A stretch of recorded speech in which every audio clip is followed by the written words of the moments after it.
आहे. पण पुणेकरांचा आवाज संपणार नाही. मी ज्या ज्या वेळेला वाईट दिसेल त्या त्या वेळेला मी बोलणार आहे. मी महानगरपालिकेच्या निवडणुकीत बसणं गप होतो की ज्याचं कारण की आपल्याला लोकांनी सांगितलं की आता दंगेकर तुम्ही जरा शांत राहा, राहिलो. पण त्याचा अर्थ असा ना की पुणेकरांचा आवाज दाबू शकणार नाही. मी रस्त्यावर आहे आज ना. आता मी म्हणतो 2-3 महिने जाऊ दे, काय यांना भ्रष्टाचार, महानगरपालिका आयुक्त भ्रष्टाचार, पोलीस आयुक्त काय, आता तुम्हाला माहिती आहे आता सगळं दप्तर आहेत ते पुढे पुढे जाऊ आपण.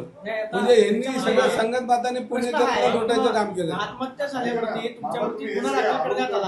हा स्वतः सत्तेमध्ये आहात, तुम्ही ज्या पक्षात आहात त्याचे त्या पक्षाचे उपमुख्यमंत्री आहेत, तुम्ही विसरताय का? त्यांनीच बसवलंय यांना. नाही ना, हे सगळं ठीक आहे. मी जरी सत्तेत असतो तर दंगेकर सत्तेत कधीच नसतो. सत्तेत नसतोच मी. दंगेकर सत्तेत आहे पण दंगेकर सत्तेत नाही. नाही, शेवटी वकील साहेबांनी त्यांनी माझ्या वतीने बाजू मांडली, त्यांचे तर मी आभार मानतो. एक पोटतिडकीने त्यांनी ज्या पद्धतीने कालच्या केसमध्ये आपण बघितलं असेल की त्यांनी दाखल केल्यानंतर से येत नव्हता. से नाही आला तर दुसऱ्या दिवशी कोर्टाने ताकीद दिली. कोर्टाने ताकीद दिलं, मग कोर्टाने 10 मिनिटात पेशंट डायरी येते. म्हणजे हे सगळं संगत मताने मला कसं त्रास होईल. आणि संगत मताने चाललं असं म्हणतात. दरम्यानच्या काळात एकनाथ शिंदेचे तुमचं काय बोलणं झालं का? हे सगळं कानावर घातलंय का तुम्ही? नाही बघा, आज तुमच्या माध्यमातून त्यांना तर कळलंच असेल. आणि शेवटी दंगेकर माझ्या पाया पाडणारा नाही. किती काय झालं तरी मी माझं पाप, मी जर चुकलं असेल तर मी जाईल. मी चुकलंच नाही, माझ्या दारात जाणारच नाही. मी उद्या एखाद्या दारात गेलो तर दुसऱ्या दिवशी मी सगळं क्लीन शीट होईल. पण मी कोणाच्या दारात जाणार नाही. मी आयुष्यात ठरवलं की आपण कोणाच्या दारात जायचं नाही, आपण चुकीचं काम करायचं नाही. त्यामुळे कोणासाठी आपल्या डोक्यात उपकार घ्यायचे तर आपल्याला त्याची काय कुटुंबाशी काय बोलणं झालं? अहो, आता मी त्या दिवशी माझ्यावर गुन्हा दाखल व्हायच्या अगोदर त्या दिवशी मी आजही म्हणतो की ती घटना दुर्दैवी आहे. त्याच्या कुटुंबाला आपण वाऱ्यावर सोडणार नाही. हा धंदा, हा पाठ, हा सगळा बाजूला राहू द्या. हा काय नाही, माणूस की या दंगेकर ठासून भरली. मी त्या घरी जाईल. आता कसं वातावरण गरम झालंय, शेवटी आपल्याला काय 4 शब्द बोलतील, राहू द्या. मी पण त्यांना वाऱ्यावर सोडणार नाही. आपण लोकांना नाही सोडत, दुश्मनाला नाही सोडत.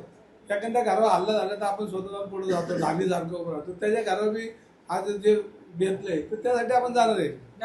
मोठा गुन्हा जो दाखल झालाय याच्यामध्ये राजकीय दबाव नक्की कुणाचा होता की चिली शेखनं जो व्हिडिओ बनवला त्याच्यामध्ये असं म्हटलं की फक्त दंगेकरांनी मदत केली. वकील असं म्हणतात की खोटा गुन्हा दाखल करण्यात आला. गुन्हा दाखल करण्याच्या आधी पोलीस आयुक्तांना कोणाचा राजकीय दबाव होता का? कोणाचा फोन गेला का? किंवा त्या फोनवरून तुमच्यावरती गुन्हा दाखल झाला? नाही बघा, आता अनेक घटना पुण्यात घडल्या जातात. मागच्या आठवड्यात कोंडव्यामध्ये घटना घडली. त्या मृत्यूने DCPचं नाव लिहिलं, PIचं नाव लिहिलं, काही लोकांची नावं लिहिली. कुठे गुन्हे दाखल झाले हो?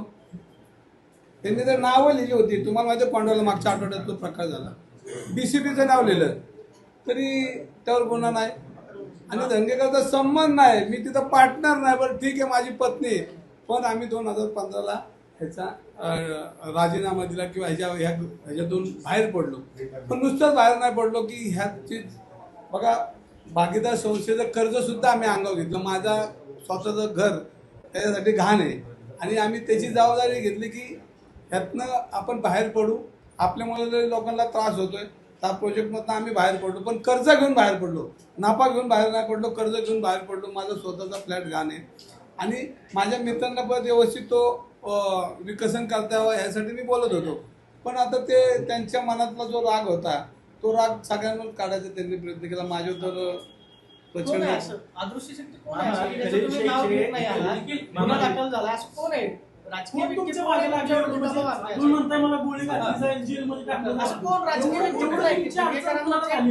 नाही, याच्यामध्ये बघा, तुम्ही ज्या पद्धतीनं माझी जी आंदोलनं झाली, ज्या ज्या वेळेला मी भ्रष्टाचाराविरुद्ध आवाज केला तो आज केलेला नाही की मी आमदार झालं म्हणून. ह्याच्यापूर्वी माझी आंदोलनं झाली. तुम्ही पाहिलं असेल जलपर्णीचं आंदोलन झालं, बाकीच्या गोष्टी आहेत. कोट्यवधी रुपये यांनी खाल्लेले. जलपर्णीचे पैसे कोणी खाल्ले? तुमच्या आजूबाजूची जुनी लोक आहेत त्यांना विचारा.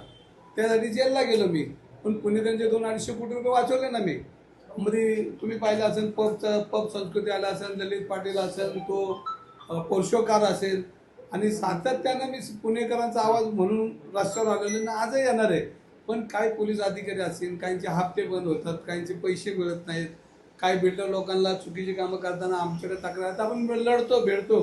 काही टेंडर प्रक्रियेत सगळ्यात बोगस आज पुणे शहर धुवून काढायचं काम चाललंय या महानगरपालिकेत. आता उद्यापासून बोलावंच लागणार. आता मी बसलो होतो, जाऊ दे म्हणलो, पण खरं रूप आता आणावं लागेल. कारण आता शेवटी आपल्या गाड्यापर्यंत आल्या, आता आपल्याला लढावं लागेल. उद्या असं समजा इथून बाहेर पडलं तरी मला गोळी लागेल असं मला त्यात काय अवघड नाही. पण ही जी केस आहे ना, ही केस आज जी केस झाली, आमचे ठोंबरे साहेब जे बोललेत, जे लढलेत, जर मी ह्यात गुन्हेगार ठरलो ना, गुन्हेगार म्हणजे तुमच्या समक्ष सांगतो, मी त्या मिलिंद मोहितेच्या घराखाली जाऊन आत्महत्या करेन. मी जर चुकीचं असलं तर त्याच्या घराखाली जाऊन आत्महत्या करेन. कारण हे चुकीचं काम मी आयुष्यात करणार नाही. ह्याच्यात जर मी दोषी ठरलो ना, म्हणजे आज तुमच्या साक्षीने सांगतो, त्याच्या घराखाली जाईल आणि आत्महत्या करेन, पण त्याचं नाव लिहिणार नाही. कारण ह्याच्यामध्ये माझा 0% संबंध नाही, माझ्या पत्नीचा नाही आणि इथलं कोणाचाच नाही. पण राजकीय राग पोलीस ज्या पद्धतीनं काढतात ती पद्धत काल मला दिसली. मी लहानपणी पिक्चर बघायचो, मराठी पिक्चर राजकारणावर, ते माझ्या दृष्टीने ते एक आता पिक्चर होईल असं दिसतं, एक सिनेमा होईल असं मला वाटतं आता. नाही नाही, मात्र मुद्दा मिलिंद मागं राहतो मोहितेंचं मामा. तुम्ही नाव घेतलं. तुमची अडचण नेमकी झाली कोणाला? तुम्हाला म्हणताय गोळ्या घातल्या जातील, जेलमध्ये टाकलं जाईल, असं कोण नेता आहे की एवढं तुमच्यावर हे करतो? नाही, आता हे तुम्ही जे बोलताय तुम्हालाही माहिती आहे, मलाही माहिती आहे. 2-4 दिवस थांबा, सगळ्यांची नाव मिलिंद मोहितेंचं तुम्ही नाव घेतलं. सत्ताधारी मिलिंद मोहितेंच्या पसंत घरी जाऊन मी घराखाली जाऊन आत्महत्या करेन, ते डीसीपी आहेत. मिलिंद मोहितेंना कोणाचा दबाव होता का?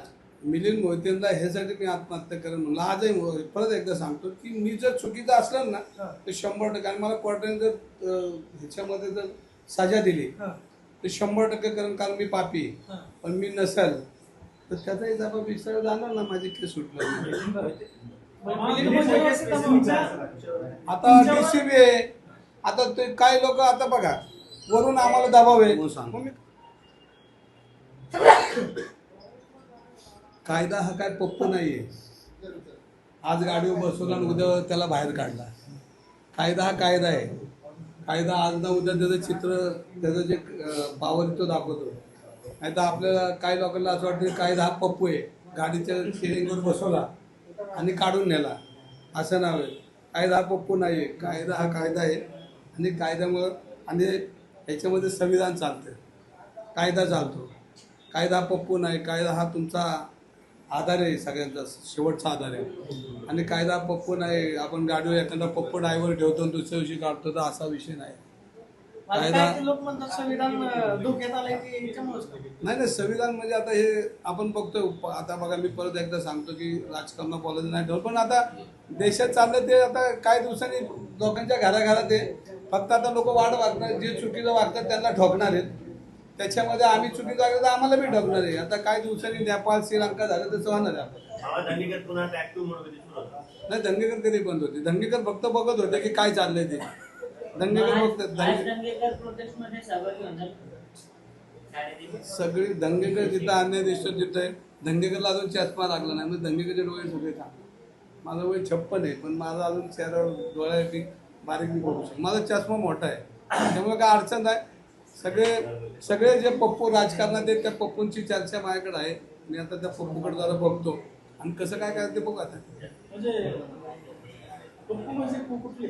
नाही, आपण नाही म्हणत. आपण जे पप्पू म्हणतोय हा पप्पू आहे राजकारणातला किंवा काय, तर याच्यामध्ये कायदा हा पप्पू नाही. कायदा हा कायदा आहे. त्याला डॉक्टर बाबासाहेब आंबेडकर साहेबांनी संविधानाला आकार दिलाय. त्यामुळं कायदा हा काय कोणाच्या घरचा बांधील नाही. आज नव्हता राजकीय कवच संपलं की कायदा परत कायदा आहे. सगळ्यांना जेलला जावं लागलं. मी परत म्हणतो पुणे कमिशनरला बी जेलला जावं लागलं. आणि कोणाची नावं घ्यायची आता ती तुम्हाला तोंडपाड झाली फक्त आता माय तर सगळ्यांना माहिती आहे. आणि तुम्हाला महानगरपालिकेला उद्यापासून भ्रष्टाचार असेल रोज काढतो. आता मला कामच नाही राहिलं ते. उलट त्यांनी मला घरात बसवलं होतं तर बाहेर काढलं. त्यांचं अभिनंदन करत. आणि ह्याच्यामध्ये परत एक तुम्हाला सांगायचं खास राव, म्हणजे आता त्या माणसाचं बी कौतुक केलं पाहिजे की हा जो मी ह्याच्यातून बाहेर पडलो ना, तो एका नेत्यामुळे बाहेर पडलो की तो म्हणला दंगेकर नको ह्याच्यामध्ये, आम्ही तुम्हाला मदत करू. आणि त्याचं मला आभार का मानायचे की त्यांनी माझं नाव काढायला लावलं. म्हणजे आज वकील साहेबांना सांगतं तर काय लोक वाटतं की दंगेकर नाहीच. त्याचे आभार आता मानावं लागेल मला.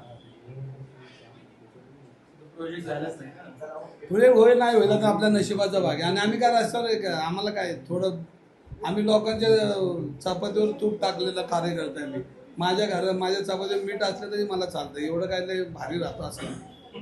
त्यामुळे ओके या.